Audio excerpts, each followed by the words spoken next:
Welcome back! Panibagong video na naman ang ibabahagi ko sa inyo ngayon. Ito'y simpleng gabay at simpleng pamamaraan. At kung bago sa channel ko, ay huwag niyo pong kalimutang mag-subscribe at pindutin ang notification bell para palagi kayong updated sa mga bago kong videos. Hindi ba kayo okay na dalawa ng partner mo? At hanggang ngayon ay hindi pa rin kayo nag-uusap na dalawa dahil sa hindi ka na niya iniisip o hindi ka na niya naaalala.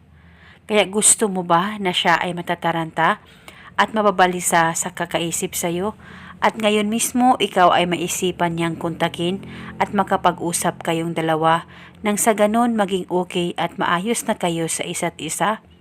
Kaya gawin itong ritual na buo ang loob at tiwala mo sa paggawa nito. Pwede mo rin ito gawin sa kahit na anong araw o oras na gusto mo. Ang gagawin mo lamang, kunin mo ang cellphone mo at hanapin mo ang larawan niya dyan sa cellphone mo. Pagkatitigan mo ito ng maigi, mag-focus at mag-concentrate ka at ibulong mo lamang ito sa larawan niya. Pangalan at apelido, ikaw ay matataranta at mababalisa sa kakaisip sa akin. Ibulong mo lamang ito ng paulit-ulit kahit ilang beses. At pwede mo dagdagan o ibahin ang hiling kung gusto mo, wala pong problema.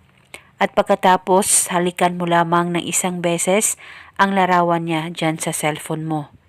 Gawin itong ritual araw-araw sa kahit na anong oras na gusto mo. Pwede ito gawin bago ka matulog o di kaya pagkagising mo sa umaga o sa kahit na anong oras na gusto mo. Pwede mo naman ito gawin kahit ikaw ay nasa trabaho. Paglaanan mo lamang ito ng mga ilang minuto. Lalong-lalo na kung kayong dalawa ng partner mo ay may tampuhan sa isa't isa, ay mas mainam na gawin mo ang ritual na ito. At kung kayo ay may katanungan, mag-comment lang po kayo sa baba. At ito muna sa ngayon, maraming salamat po sa panonood. May God bless us all.